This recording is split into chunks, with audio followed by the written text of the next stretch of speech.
이어서 중국의 자동차 기업 니오와 광저우 자동차에 대해서 말씀드리겠습니다. 먼저 니오입니다. 중국의 테슬라라고 알려져 있는데요.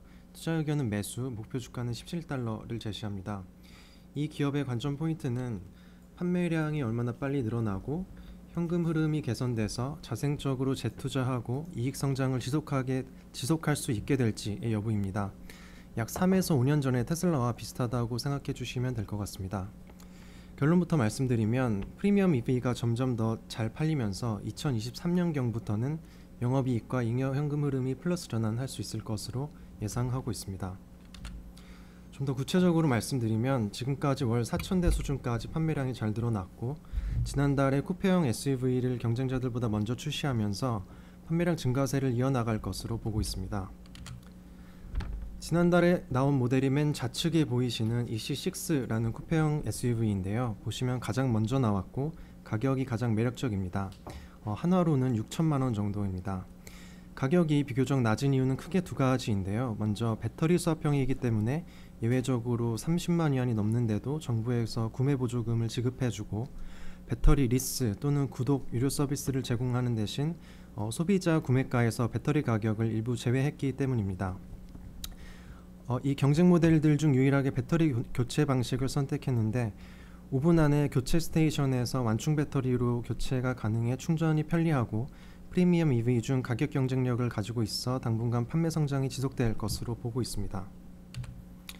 다음은 현금 흐름과 관련된 부분인데요. 아래 보시는 차트 중 왼쪽이 니오의 추정치, 오른쪽이 테슬라의 과거입니다. 규모의 경제를 보기 위해서 두 회사의 비슷한 판매량을 단순 가정해보면 니오의 판매량이 늘어날수록 매출 총이익률은 20% 초반까지 확대될 수 있고 매출 대비 연구개발비와 판관비는 10% 이하로 축소될 수 있을 것으로 예상을 하고 있습니다. 결과적으로 2023년경에는 영업이익률이 플러스 전환할 것으로 보고 있는데요. 여기에 위탁 생산 비율이 높고 예상 판매량과 캐파를 감안해보면 당분간 큰 캐펙스 증가는 없을 것으로 예상합니다. 이에 따라서 잉여 현금 흐름도 2023년경부터는 플러스 전환할 수 있을 것으로 보고 있습니다. 그 이후에는 현금 축적이 가능해지고 재무적으로 더 견실한 회사로 영속성이 높아질 것으로 보고 있습니다. 다음은 광저우 자동차입니다. 광저우 자동차는 목표 주가 8.5 홍콩달러, 투자 의견 트레이딩 바이로 커버리지를 게시합니다. 광저우 자동차는 스마트한 성장을 하고 있다고 표현했는데요. 이유는 일본차 합작 판매를 통해 벌어들인 현금을 경쟁자들보다 빨리 자체 브랜드 전기차 개발에 투자했고 가장 빨리 성과를 낸 기업입니다. 아래 표를 보시면 올해 상반기 광저우 자동차의 아이온-S가 단일 모델 판매량 3위에 랭크되었습니다. 테슬라와 비아디를 제외하면 가장 빠른 시장 점유율 상승을 기록했습니다. 여기에 지난 6월에 SUV 전기차 신차가 추가됐고 니오와의 합작 브랜드도 출시하면서 향후 2-3년 내에는 두 자릿수의 마켓쉐어를 가져갈 수 있을 것으로 예상하고 있습니다.